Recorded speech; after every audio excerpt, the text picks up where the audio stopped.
Hello and welcome to let's learn with young minds. मैं हूं सौरभ मिश्रा और आज हम करने जा रहे हैं इस वीडियो में क्लास 10th के हिस्ट्री के चैप्टर नंबर 2 भारत में राष्ट्रवाद का हमारा अगला टॉपिक खिलाफत आंदोलन। अब ये खिलाफत आंदोलन क्या था, पहले इसको एक बार अच्छे से समझते हैं। खिलाफत आंदोलन जो था वो शुरू कैसे हुआ था, उसकी जो पीछे की सारी चीजें हैं कि कैसे शुरुआत हुई, वह ये था कि जैसे मैंने बताया था फर्स्ट वर्ल्ड वॉर में कौन जीतता है, ब्रिटेन जीतता है ना। ब्रिटेन वाला जो ग्रुप होता है, जो संबंध शक्ति वाला ग्रुप होता है, वो जीतता है जिसमें ब्रिटेन होता है।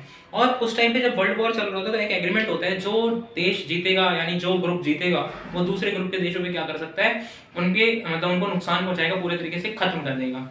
तो ऐसे ही अलग अलग देशों को ब्रिटेन जो है वो खत्म कर रहा था। अब बारी आती है तुर्की, जो आज के टाइम पे तुर्की है, उसको उस टाइम पे ऑटोमन साम्राज्य कहते थे।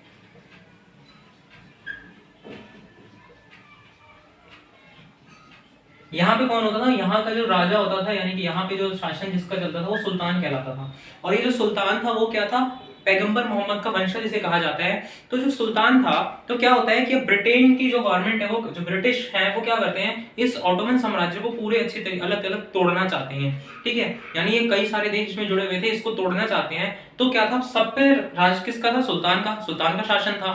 बट क्या होता है, अब क्या होगा, अगर सबको तोड़ दिया जाएगा तो सुल्तान का शासन, इसकी पावर जो होगी वो कम हो जाएगी।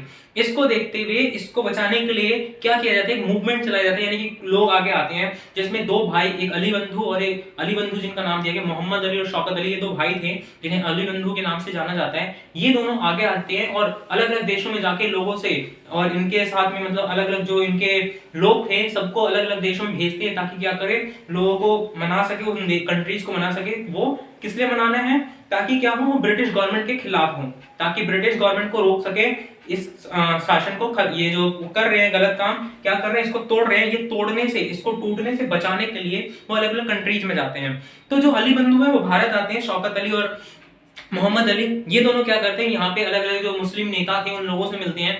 उसके बाद सारे लोग मिलकर कहाँ जाते हैं, गांधी जी के पास जाते हैं और गांधी जी से रिक्वेस्ट करते हैं कि हमें क्या करना है, एक आंदोलन करना है ब्रिटिश गवर्नमेंट के खिलाफ और इन्हें बचाना है।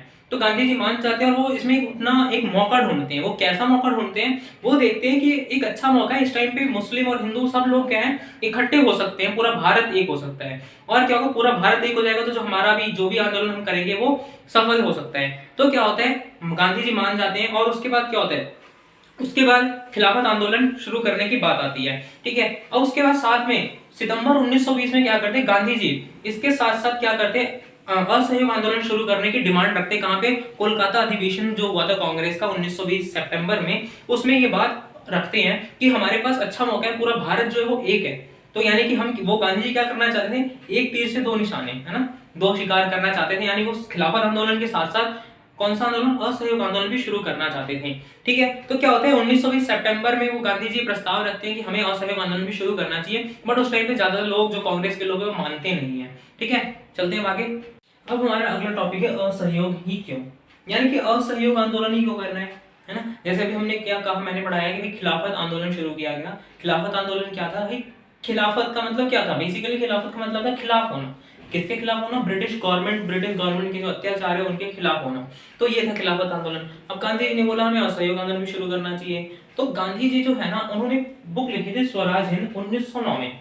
उसमें उन्होंने कहा था कि जो ये अंग्रेज हैं भारत में जो शासन कर रहे हैं, ये चल किस वजह से रहे हैं, यहाँ पे शासन किस वजह से कर पा रहे हैं, यहाँ पर वो हमारी मदद से ही तो शासन कर रहे हैं, हम उनकी हेल्प कर रहे हैं, उनका सहयोग कर रहे हैं, इसलिए वो यहाँ पे टिके हुए हैं। तो गांधी जी ये बात कहते हैं और इसीलिए चाहते हैं कि अगर हम उनकी हेल्प करना यानी असहयोग करना शुरू करें, यानी उनकी हेल्प करना बंद ही कर दें, तो क्या होगा, वो टूट जाएंगे, खत्म हो जाएंगे, चले जाएंगे, है ना।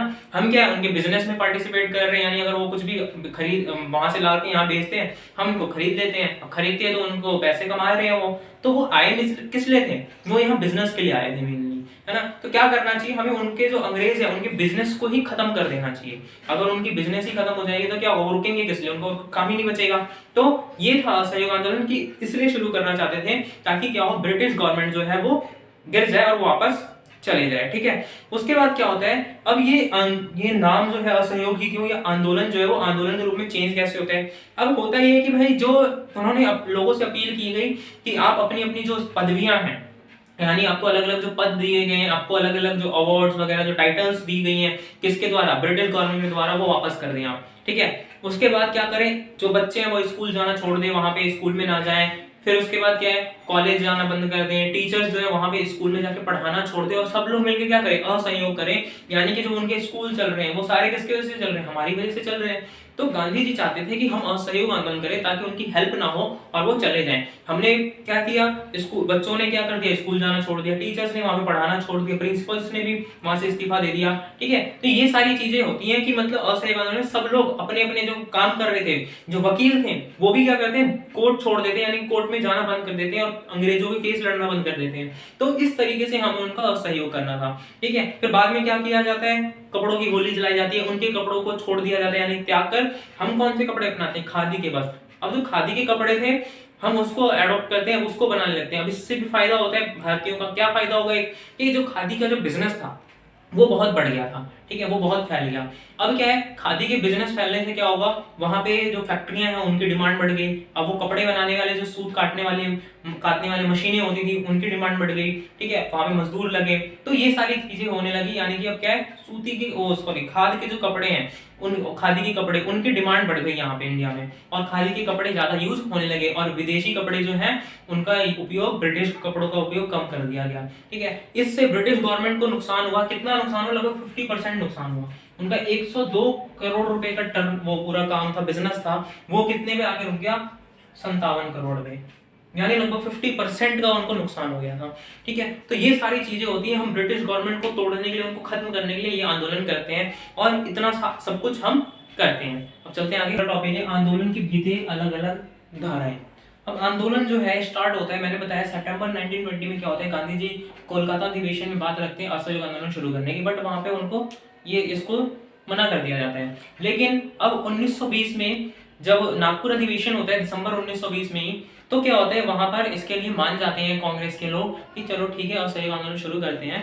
और फिर उसके बाद क्या होता है, आंदोलन जो है वो जनवरी 1921 से शुरू हो जाता है। ठीक है, अब क्या होगा, अब आंदोलन में तीन जगह पे अलग अलग तरीके के आंदोलन होते हैं, जैसे शहरों में आंदोलन, ग्रामीण इलाकों में आंदोलन, बागानों में आंदोलन। अब क्या है, अब तीनों जगह अलग अलग तरीके से आंदोलन चल रहा है। जो आंदोलन असहयोग आंदोलन शुरू हुआ, सबने अपने अपने हिसाब से, अपने अपने मतलब से देखा, यानी जिसको जिस तरीके से जो फायदा उठाना था उसने उस तरीके से उस आंदोलन का यूज किया। तो अब शहरों में आंदोलन कैसे होता है, शहरों में क्या किया जाता है, वही जैसे मैंने अभी बताया आपको पहले कि लोग अपनी अपनी पदवियां लौटा देते हैं, स्कूल जाना छोड़ देते हैं, टीचर्स जो है वो क्या है, वो स्कूलों से इस्तीफा दे देते हैं, और हेडमास्टर जो है, प्रिंसिपल्स वगैरह, वो भी स्कूलों से इस्तीफा दे देते हैं। उसके बाद क्या होता है, जो वकील होते हैं वो भी कोर्ट में जाना बंद कर देते हैं, केस लड़ना बंद कर देते हैं। ठीक है, उसके बाद जो कपड़ों का व्यापार मैंने बताया, जो 1921 से 1922 के बीच में जो कपड़ों का व्यापार था, बिजनेस था विदेशी कपड़ों का, वो 102 करोड़ का था, जिसको जो घटके कितना रह गया था, 57 करोड़ का। ठीक है, 57 करोड़ का। तो ये सारी चीजें आंदोलन में होती हैं। अब इसके बाद क्या होता है, आंदोलन में लोग क्या करते हैं, उनके कपड़ों का बहिष्कार करते हैं। ठीक, लेकिन बाद में क्या होता है, जो आंदोलन है ना धीरे धीरे धीमा पड़ जाता है, यानी स्लो हो जाता है। अब स्लो होने का रीजन ये था कि अब ठीक है, खादी के कपड़े बन रहे मिलों में, मैंने बताया कि भाई हाँ, उनका खादी के कपड़ों की डिमांड बढ़ गई, वो मिलों में ज्यादा बनने लगे। यहाँ पे पहले डिमांड कम थी तो कम बनता था, बट अब क्या हुआ, जो खादी के कपड़े थे वो महंगे होते थे, जिसके कारण सब लोग उसको खरीद नहीं पाते थे, और खरीद जाते थे तो उसकी जो क्वालिटी होती है ना, वो थोड़ी बहुत ही ज्यादा अच्छी क्वालिटी होती है, बट क्या वो थोड़ा फट भी जल्दी जाता है। तो क्या होता है, वो खादी के कपड़े महंगे पड़ते थे लोगों को, किसके मुकाबले, ब्रिटिश कपड़ों के मुकाबले, तो इस वजह से भी डिमांड कम होने लगी। उसके बाद क्या है, उसके बाद लोगों ने, अब कितने दिन घर पे बैठेंगे, टीचर्स है कितने दिन पढ़ेंगे, कितने दिन घर पे रहेंगे। ठीक है, कमाने खाने के लिए चाहिए, फैमिली चलाने तो है ही। तो क्या होता है, इस वजह से भी वो वापस स्कूल ज्वाइन कर लेते हैं। क्यों, क्योंकि सबसे बड़ी हमारी कमी ये थी कि हमें उस वक्त अगर हम किसी संस्थान को अगर हम छोड़ रहे हैं तो हमें उसकी जगह दूसरा ऑप्शन चाहिए। यानी अगर स्कूल जाना बच्चों ने छोड़ा है तो उनको, अगर मान लो ब्रिटिश स्कूल में जाना छोड़ा, तो भारतीय स्कूल तो चाहिए था, लेकिन भारतीय स्कूल उस टाइम पे इतनी जल्दी कहाँ से आता, है ना। तो ये प्रॉब्लम थी, जिस वजह से क्या होता है, वो वापस चले जाते हैं वहां पे स्कूल में बच्चे क्या है, पढ़ना शुरू कर देते हैं, टीचर्स पढ़ाना शुरू कर देते हैं। और जो चलते हैं शहरों के बाद, अब क्या होता है, आंदोलन कहाँ बढ़ता है, ग्रामीण इलाकों में जाता है। अब ग्रामीण इलाकों में आंदोलन फैलते हैं, और ग्रामीण इलाकों में जो अलग अलग, जो पहले से कुछ आंदोलन चल रहे थे, आदिवासी लोगों के आंदोलन, वो भी इस आंदोलन में मिक्स हो जाते हैं, यानी कि मिलके ये आंदोलन असहयोग आंदोलन में जुड़ जाते हैं। अब क्या होता है, ये जो गांवों में आंदोलन होता है वो कौन करता है, वो किसान लोग करते हैं, ठीक है। इनका नेतृत्व कौन करते हैं इनका नेतृत्व करने के लिए आगे आते हैं एक गिरमिटिया मजदूर थे, कौन, बाबा रामचंद्र, ठीक है। अब बाबा रामचंद्र जो थे वो उन लोगों का नेतृत्व करते हैं। वो पहले क्या थे, वो गिरमिटिया मजदूर थे, ठीक है। वो कहां पर काम करते थे, फिजी में, फिजी कंट्री, वहां पर वो काम किया करते थे गिरमिटिया मजदूर के तौर पे। अब गिरमिटिया मजदूर क्या होता है, जो एक कंट्री से दूसरी कंट्री में काम करने, मजदूरी करने के लिए जाता है, ठीक है। जैसे आपने पढ़ा होगा पहले सिविक्स की जो चैप्टर है जिसमें श्रीलंका वाला चैप्टर है जो, तो उसमें क्या होता है, सत्ता के अलग अलग केंद्र, ठीक है। तो सत्ता के केंद्र नहीं, मतलब सत्ता कैसे अलग अलग तरीके से चलती है, उस वाले चैप्टर में जब आपने पढ़ा होगा कि क्या होता है, जो उस टाइम श्रीलंका के जो लोग होते हैं वो क्या करते हैं, तमिल लोग जो भारत के थे, श्रीलंका में जाके क्या करते हैं, काम करने के लिए जाते हैं मजदूर। वैसे जो बाबा रामचंद्र थे वो क्या थे, फिजी गए हुए थे काम करने के लिए, ठीक है। अब फिजी में से वो वापस आए तो भारत में यहाँ आंदोलन जो चल रहा था इसमें शामिल हो गए और इस आंदोलन का नेतृत्व करने लगे। अब जो गांव के लोग, जो किसान थे, वो आंदोलन किस लिए कर रहे थे, जो बड़े बड़े जमींदार होते थे, तालुकदार होते थे, उनके खिलाफ था इनका आंदोलन, ठीक है। क्यों था, क्योंकि इन लोगों को जो जमीन दी जाती थी किसानों को, वो पट्टे की जमीन मिलती थी। पट्टे की जमीन यानी कि क्या है, एक जमीन का छोटा सा टुकड़ा मिलता था, अब उस टुकड़े पे वो कुछ टाइम काम करते थे, ठीक है। अब वो और लगान है, मतलब बराबर बराबर जमीन भी सबको नहीं मिलती थी, किसी को कम मिल रही है, किसी को ज्यादा मिल रही है, कोई फिक्स नहीं है, ठीक है। और उनसे जो लगान था सबका बराबर ही था, यानी उतना ही लगान देना है, यानी कि जो कम कमा रहा है वो भी उतना ही लगान देगा, जो ज्यादा उस फसल से कमा पा रहे हो अपने खेत से वो भी उतना ही लगान देगा। तो क्या था, इस वजह से भी जो लोग थे लगान जो ज्यादा चुकाना पड़ता था, इसलिए इससे परेशान थे। उसके बाद एक और चीज ये करते थे, जो ब्रिटिश गवर्नमेंट थी उन्होंने ऐसा रूल बना रखा था कि जो एक बार एक जमीन पे फसल उगा लेगा उसके बाद उसको वो जमीन नहीं मिलेगी, दूसरी जमीन पे उसको भेज दिया जाएगा, यानी रोटेशन चलता रहता था, ताकि वो आगे जाके जो किसान है वो उस पर अपना अधिकार जमाने की कोशिश ना करें। तो इसलिए वहां पर ये आंदोलन कर रहे थे। अब क्या है, फिर धीरे धीरे ये आंदोलन जब बढ़ा तो क्या किया लोगों ने, जो ये तालुकदार जमींदार हैं इन लोगों के घरों पे हमला करना शुरू कर दिया। उसके बाद जो ये किसान नेता वगैरह होते थे उन्होंने गांधी जी के नाम पे लोगों को बोलना शुरू कर दिया कि गांधी जी ने ऐसा बोला है कि अब आपको लगान देने की जरूरत नहीं है। यानी कि अब क्या होगा, अब लोग क्या है बोलेंगे, अच्छा गांधी जी ने ऐसा बोल दिया। उस टाइम पे गांधी जी का नाम जो बहुत फैल गया था, अब गांधी जी ने बोला भाई अब तो करना पड़ेगा, यानी अब गांधी जी ने क्या बोला, लगान नहीं चुकाना, तो क्या है हम भी लगान अब नहीं चुकाएंगे। तो ये चीजें होती हैं, ठीक है। अब इसमें क्या होता है, अब इसके बाद क्या आएगा, इसके बाद आएगा यहाँ पर बागान। अब क्या बागानों में क्या क्या चल रहा था, अब बागान जो थे ना, अब ग्रामीण में, गांव में भी खेत है, बागान में भी तो खेती होते हैं, तो दोनों में डिफरेंस क्या है, गांव में जो खेत होते हैं वो अलग अलग तरीके के खेत होते हैं, यानी सब पे अलग अलग तरीके की फसल हो रही है, ठीक है। लेकिन बागान होता है वो एक पूरा जो बड़ा सा एरिया होता है, जो वहां पे सिर्फ एक ही तरीके की फसल होती है। जैसे आपने कॉफी के बागान और चाय के बागान सुने होंगे, वहां पे क्या है, सिर्फ कॉफी या फिर जो चाय का बागान है तो वहां पे सिर्फ चाय की ही खेती होती है, तो वो था। अब बागानों में क्या होता है, बागानों में ना वहां पे जो लोग होते हैं, मजदूर होते हैं, काम करने वाले, वो वहां अपने घरों को छोड़ छोड़ के वहां पे काम करने जाते हैं, ठीक है। और उनको वहां से, बागान में जो लोग रहते हैं वहां से उनको घर वापस जाने की परमिशन नहीं होती है कभी भी, ठीक है। कभी महीने में, कभी साल में 1 या 2 छुट्टी मिल गई तो वो भी मिल जाती थी बहुत मुश्किल से, लेकिन उनको वहीं पे रहना पड़ता था, वहीं पे रहो, वहीं पे अपना काम करो और वहीं खाओ, सब कुछ वहीं पे करना है, ठीक है। तो वो इस चीज के, इस जो व्यवस्था थी इसके खिलाफ थे, ठीक है। तो ये सारी चीजें होती हैं बागान में।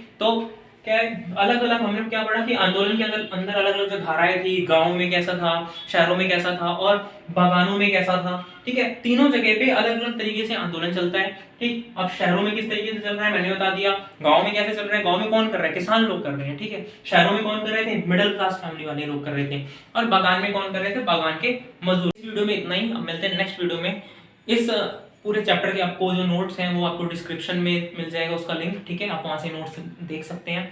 उसके बाद हम मिलेंगे नेक्स्ट वीडियो में। आप हमारे चैनल को ज़्यादा से ज़्यादा सब्सक्राइब कीजिए, अपने दोस्तों के साथ शेयर कीजिए और लाइक कीजिए और कमेंट कीजिए ज़रूर। अगर आपको कोई डाउट है तो ज़रूर आप अपने डाउट को वहाँ पे कमेंट में लिख सकते हैं, उसके बाद आपको रिप्लाई किया जाएगा, ठीक है। तो ये सारी चीज़ें हैं, आप जरूर लाइक शेयर और सब्सक्राइब जरूर करें क्योंकि हमारा नया चैनल है, जब सपोर्ट दिखाइए आप लोग अपना, ठीक है। थैंक यू वेरी मच, मिलते हैं नेक्स्ट वीडियो में।